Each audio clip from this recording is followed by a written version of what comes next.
राधास।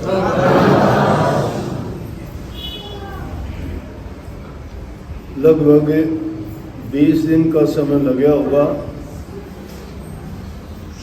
अगर 1 या 2 दिन तो बड़ा सत्संग, जब भी बैठते थे 15 मिनट 20 मिनट के तो सत्संग होते ही रहे। वो तो बिना किसी रुकावट के निर्बाध्य रूप से रोजाना हो। और शनिवार इतवार को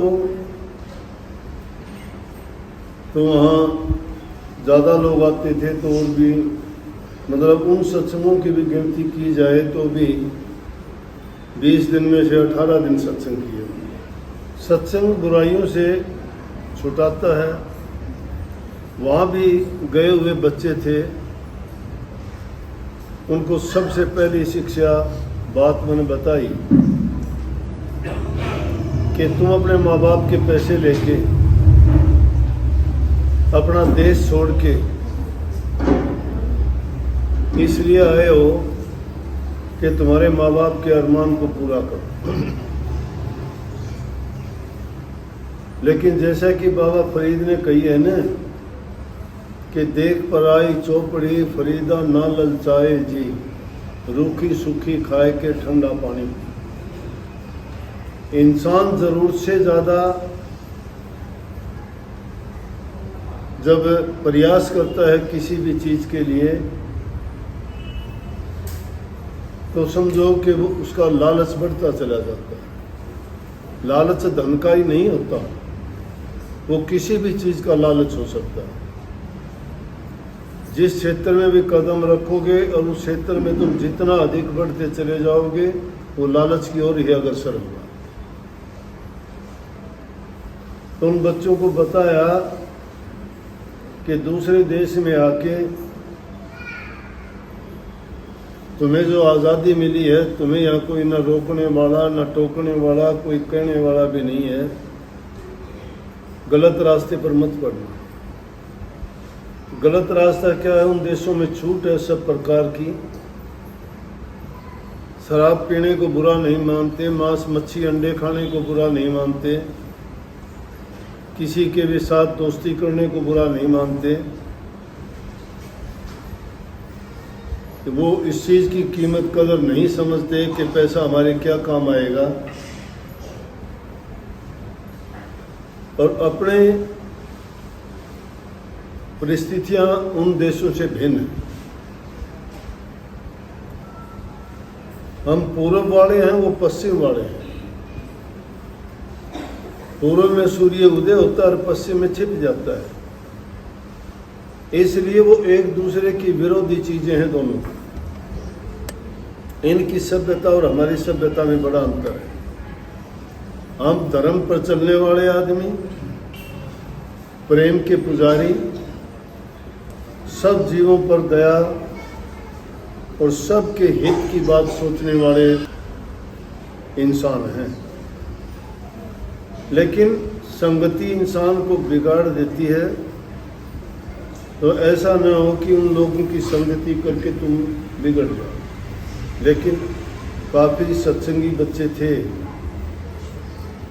एक लड़का कुरुक्षेत्र से था, गया जाके इतना प्रसन्न होया, कहने लगा कि 9 महीने आज मेरा बड़ा दिन आया है कि मुझे 9 महीने हो गए यहाँ आए। इतने दिन की सज़ा काटने के बाद मुझे दर्शन हुए। सत्संगी आदमी दर्शन का महत्व जानते हैं, सत्संग को समझते हैं और उसका लाभ जो मिलता है वो वही समझ सकते हैं। एक वो ऐसी घटना बताने लगा कि मेरे साथ का एक लड़का था, काफ़ी दिन साथ रहा, अच्छी बात किया करता, कहता मैं गीता का पाठ करता हूँ, मैं हनुमान चालीसा पढ़ता हूँ, मैं रामायण मैंने पढ़ी है। मिला हम अलग अलग हो गए। तो जब एक दिन मिलन हुआ तो उसको खाना खाते हुए मैंने देखा, तो मैं उससे कहने लगा, अरे तू तो कहता था कि मैं गीता पढ़ता हूँ, रामायण पढ़ता हूँ, हनुमान चालीसा का पाठ करता हूँ, खाना क्या खाता है? बोला कि ये तो कोई ऐसी बात नहीं है। बोला और इससे ज़्यादा क्या बात है? जिसको तुम खाते हो हमारे देश में उसको माँ कहते हैं, मांस गऊ का खाते हैं। अपने देश में गाय को माता कहते हैं। बोला कि इतना जल्दी तो बहुत जल्दी भूल गया उन बातों। बोला ना ना ऐसी बात नहीं है। बोला और कैसे होगी? लेकिन कहने लगा जी दूसरे को कहने का अधिकार भी क्या है मुझे? मैंने इतना ही कहा लेकिन मुझे गलानी होगी उस आदमी से कि देखो वो सत्संगी तो नहीं था दूसरा लड़का जिसने ऐसा किया, लेकिन जिसने बताई वो सत्संगी था। कहने लगा कि इस तरह से आके संग करके आदमी बिगड़ जाता है। अंग्रेजी में कहावत है an open door tempts evil a saint. इसका मतलब है खुला दरवाजा एक महात्मा को भी अपनी नीति से गिरवा देता है। कहने का मतलब जहाँ आज़ादी होती है तो वो भी देखते हैं कि बहती गंगा में गोता लगा लो, तुम भी हाथ हो, कि कोई बुरा नहीं है, कोई कहने वाला नहीं, कोई सुनने वाला नहीं। लेकिन मैंने जितने सत्संग किए आपने सुने भी होंगे, मैं ज़्यादा जोर देता हूँ सुधार की बातों को, अच्छी बातों को अपनाने के लिए। उसका कारण भी यही है कि आदमी जब अच्छी बातें अपना लेगा बुराइयां अपने आप छूट जाएंगी, और बुराइयां जब छूट जाएंगी अच्छाइयाँ जिसमें आ जाएंगे तो वो आदमी गुरु भक्त होगा, नाम का जपने वाला होगा, मालिक में श्रद्धा होगी, विश्वास होगा, वो आस्तिक होगा, नास्तिक नहीं है। जिसकी भी आस्था है वो आस्तिक है। और जो लोग बुराइयां नहीं छोड़ते हैं, चाहे वो किसी भी धर्म से बन जाए, किसी भी गुरु से बन जाए, किसी से नाम की दीक्षा ले लें, उसके लिए क्या काम करेगा? ना उसके लिए नाम काम करता है, ना ही वो भजन को जानते हैं, ना ही वो ध्यान को जानते हैं। ध्यान का तो नाम आते ही सारी चीजों का ख्याल आना चाहिए। छोटा बच्चा जाता है कहीं बाहर जाता है, कहते हो बेटा ध्यान से जाना। खाना खाते वक्त कहते हो कि ध्यान से खाना, ध्यान से खाना, ध्यान से जाना, ध्यान से उठना, ध्यान से सोना, ध्यान से बैठना, ध्यान से जागना। अरे ध्यान है क्या? किस ध्यान को समझते हो तुम? प्रभु की भक्ति का ध्यान तो बहुत ऊंची चीज है।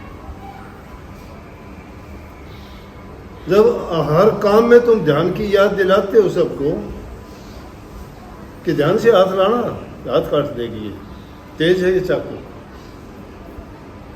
ध्यान से पकड़ना, कभी छूट ना जाए, शीशा है टूट जाएगा। ध्यान क्या है? ध्यान सावधानी, सचेत। तो पहला ध्यान तो हमें ये ध्यान करना चाहिए कि वह जो हम काम करते हैं वो अच्छे नहीं है। वचन में कठोरता है, तन हमारा उपयोगी नहीं, कोई सेवा नहीं करते हैं। हमारे पास कुछ है तो किसी के उपयोग के लिए परोपकार पर हित में नहीं लगाते हैं, क्या फायदा है?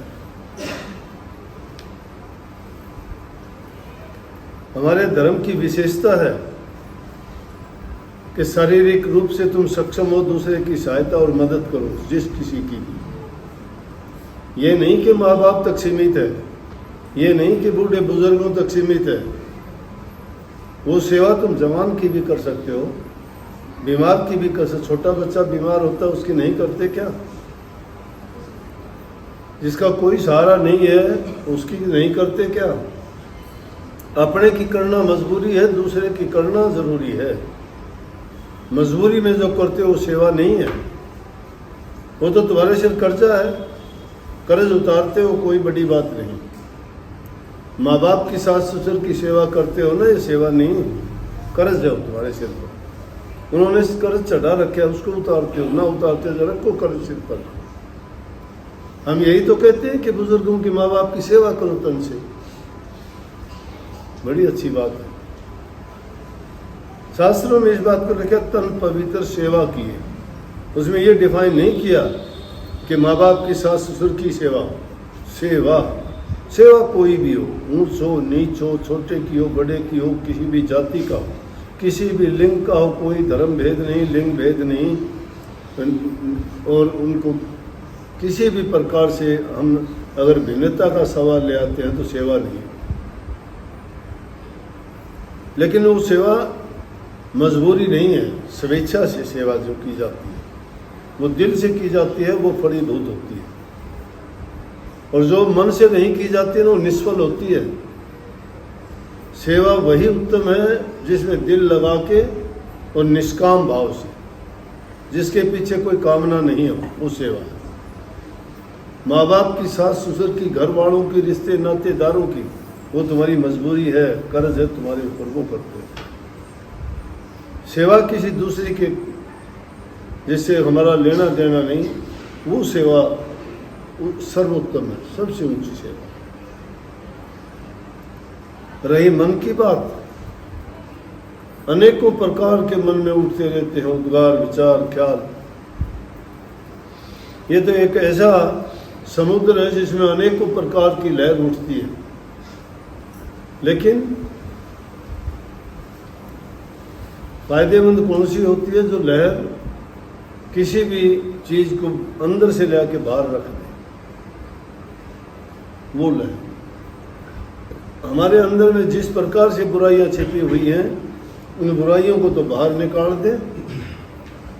जब बुराई बाहर निकल जाएंगी तो हृदय पवित्र होगा, और जब पवित्र हृदय होगा उसी में जो भी ख्याल, विचार, सोच, बात उसमें निकलेंगी, वो सब की सब शुद्ध पवित्र भावना होंगी, वो अमृत वचन होगा, मीठा होगा।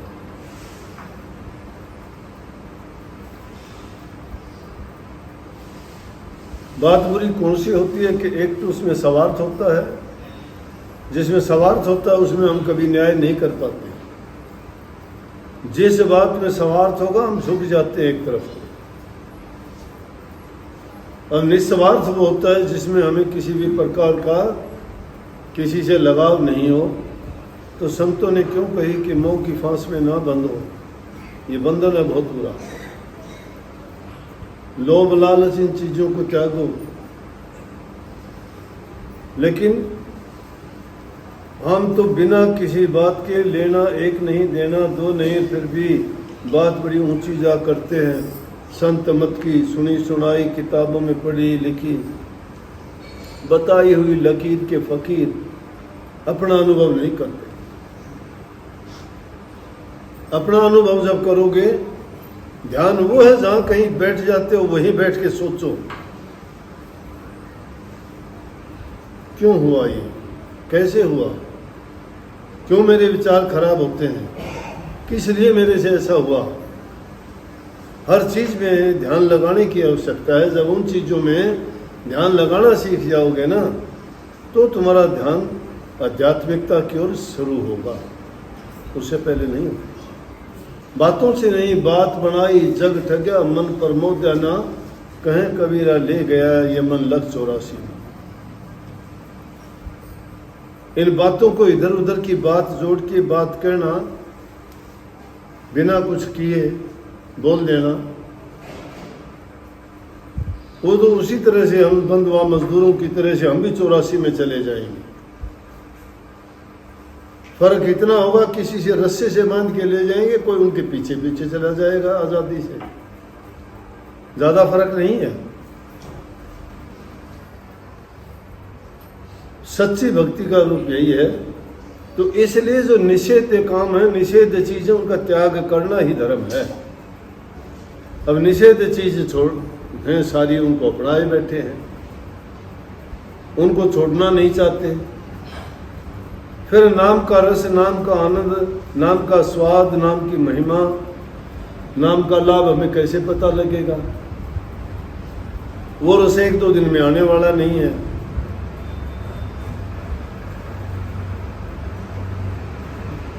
हमने नहीं देखा कहीं भी कीकर की पेड़ की तो आदमी सिंचाई करता है, खुदाई करता है, परवरिश करता है और उस पर आम तोड़ लेता हो। आम को खाने वाले को तो आम की परवरिश करनी पड़ेगी। कीकर के पेड़ की परवरिश करके आम खाने की इच्छा करने वाला मूर्ख होता है। जब तक ये बुराइयां हैं, ये कीकर के पेड़ हैं हमारे हृदय में, हमारे मन, हमारी मनोकामना ऐसी हैं, जब तक वो इसमें बैठी हुई हैं तब तक कल्पनाओं से हम कुछ भी करते रहें, लेकिन वास्तविकता से बहुत दूर।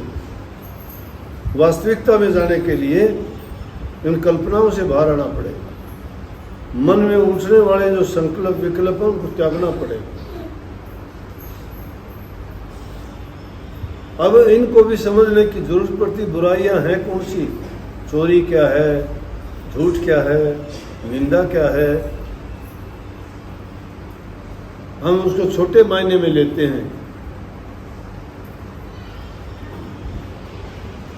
कोई छोटी चोरी करके अगर किसी का हित कर दिया, हित उसका बड़ा है, चोरी वो छोटी है, तो उसको चोरी कहाँ की नहीं गई, कितना बड़ा हित हो गया उससे।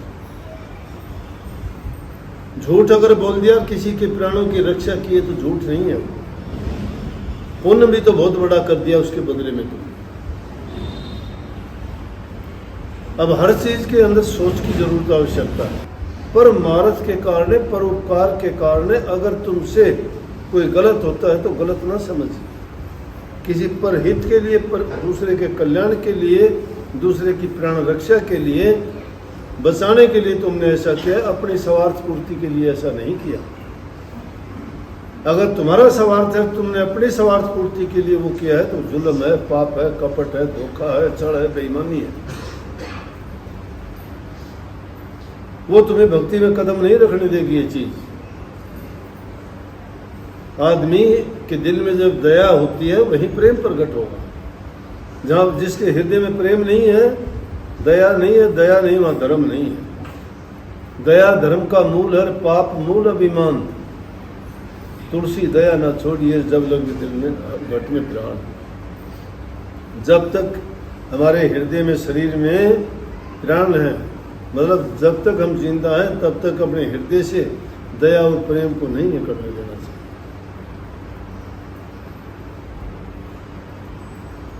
गुरु के वचन को मानना ही सच्ची भक्ति है।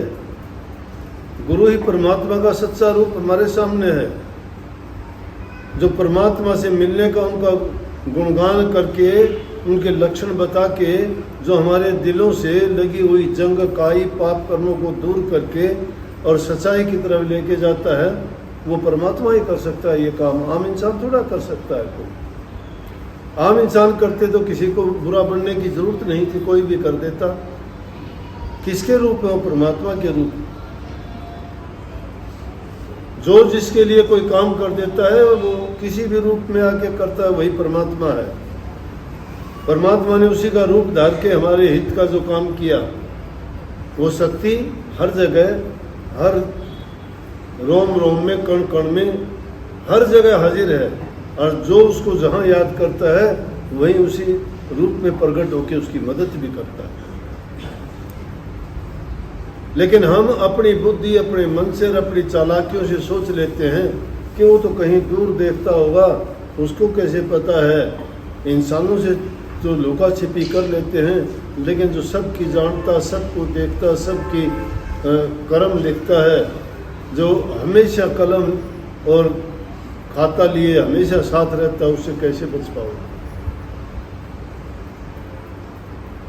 उसके आगे किसी की चालाकी नहीं चलती, उसके लिए किसी के कानून ढीले नहीं पड़ते, वो किसी के लिए बदलता नहीं है। गरीब हो, अमीर हो, छोटा हो, बड़ा हो, उनके नियम में, उसके तो दफ्तर में लिखा हुआ है कि प्रेम प्रधान है। प्रेम प्रधान है। जो सच्चे दिल से प्रेम करेगा, वही जो है यहाँ हमारे इस लोक में कदम रख पाए। बिना प्रेम के कोई नहीं पहुंचता कहीं भी।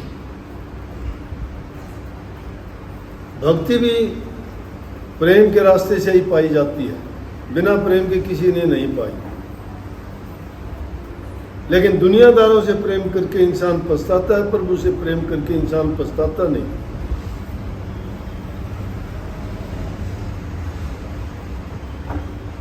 वो प्रेम भी ऐसा ही होना चाहिए, निश्चल, निष्कपट, निष्काम। निश्चल, निष्कपट, निष्काम भाव से जो चीज की जाती है वो हमारे हित के लिए है, जीव के कल्याण के लिए है। तो मन को जब उस रास्ते पर हम सच्चे मन से लगा लेंगे ना, भक्ति कठिन नहीं है, इतना सहज रास्ता कोई नहीं। ध्यान लगाओगे क्योंकि आप विषयों से, बुरे विचारों से, बुरे कामों से, बुरे ख्यालों से एकदम विरक्त हो चुके हो। विरक्त हो जाओगे ना, रास्ता खुला है। फाटक जब तक बंद रहते हैं, दरवाजे के बाहर खड़े रहो, देखते रहो झांक झांक के, किस रास्ते जाना है, यहाँ जाना है, मंजिल वहाँ। लेकिन जब फाटक खुल जाएगा फिर तो आपको मंजिल नजर आएगी, फिर रुकावट नहीं है कोई भी। ये बुरे कर्म हमारे, खोटे कर्म। शब्द गाया करते हो, जब चाहो मेरे पाप कर्म ही ना तुझसे मिलने देते हैं, जब चाहूं मैं दर्शन करना रोक मुझे वो लेते हैं। कौन सी चीज हमें रोकती है? कौन सी चीज रोकती है? बुरे कर्म, पाप कर्म। सोचते हो सत्संग में चलूं, पाप कर्म आके खड़े हो जाते हैं कि ना आज तो वो काम है, ये काम है। अरे जिन्होंने अपने काम त्याग के नेक काम के लिए चले तो उसके काम भी पीछे से हो गए, उसमें जो फल पाया वो अलग से हो गए। महापुरुषों ने क्यों कहा कि निश्चिंत हो, निश्चिंत होकर लगो, तुम्हारे काम वो आप संभालेगा। सत्संग किसका काम है? तुम्हारा काम है। सत्संग किसके लिए करते हो? शरीर के लिए नहीं है, मन के लिए भी नहीं है। सत्संग तुम्हारे रूह के लिए है। इसलिए सत्संग को रूहानी सत्संग कहते हैं कि जिसमें रूह की बेहतरी के लिए, रूह के कल्याण के लिए, उसके हित के लिए जो सत्संग में हमें शिक्षा दी जाती है, उस पर चल के हम अपना कल्याण कर सकते, वो रूहानी है। तो इसीलिए कहीं ना कि उन पाप कर्मों को जब छोड़ देते हैं, रास्ते सभी खुल जाते हैं। लेकिन वो रास्ते हमें रोक के खड़े हो जाते हैं, बड़े ताकतवर हैं, वो कर्ज है। तो इसीलिए मैंने वो बात बताई थी कि दूसरों का हित जो करते हो, जिससे हमारा कोई लेना देना नहीं है, किसी से कोई संबंध नहीं है, उसमें जितना तुम्हें लाभ मिलेगा उतना और किसी चीज में नहीं मिल सकता। क्योंकि वो जो तुमने किया है वो तुमने एक नया किसी को कर्ज दे दिया। लेकिन अगर माँ बाप का, संबंधियों का, घर वालों का, इनका करते हो तो समझो तुमने कर्ज उतारा ही है। और जो नहीं उतारना चाहते तो भक्ति का नाम ना ले। वो आते सत्संगों में हो, घरों में हालात क्या पैदा कर रखे हैं। बहू सास से झगड़ा करके आती है, पति से झगड़ा करके आती हैं, पति घर में शराब पीता है, बच्चे शराब पीते हैं, लड़के कहे नहीं मानते, पुलिस के केस दर्ज हैं, कोर्ट कचहरियों में धक्के खाते हो। कैसे तुम्हारा धर्म में निर्वाह होगा? कौन सा ध्यान लगाओगे? कौन से नाम को जपोगे? दुनियादारी वाले नाम को, या घर वाले ने जो तुम्हें सीखने दिए उनको, या सास ससुर से जो तुम प्रसाद लेके आए हो उनको याद रखोगे, या दुनियादारी की जितनी बातें मुंह बढ़ा के कहते हैं उनको जवाब दोगे? सत्संग पवित्र चीज है, ये इंसान को पवित्र बनाता है। सत्संग में आते हो तो उस पवित्रता की सुगंध को अपने परिवार में पहले फैलाया करो। निष्पक्ष होके किसी को कहा करो। जो बात किसी को कहोगे, सच्ची बात कहोगे, बुरा होगा, बुरा मान लेगा, तुम्हारा क्या लेगा? अगर वो मान लेगा, सुधर जाएगा, तो तुम्हारा कभी ना कभी ये जरूर कहेगा कि आपने ये बात सिझाई तो मेरी ये हुई। इसीलिए कही है कि सच्ची बात कहने में एक बार तकलीफ ज़रूर होगी, लेकिन वो इलाज करती है, सुधार करती है, रास्ता दिखाती है, कोटि पापों से बचा देती है। और एक बार तुमने अगर किसी भी दबाव में, किसी भी पक्ष में या किसी भी बंधन के कारण उस चीज़ को कर लिया तो तुम्हारी बर्बादी में सबसे ज़्यादा अहम रोल उसी का होगा। इसलिए बुरे कर्मों से बचो, पाप कर्मों से बचो।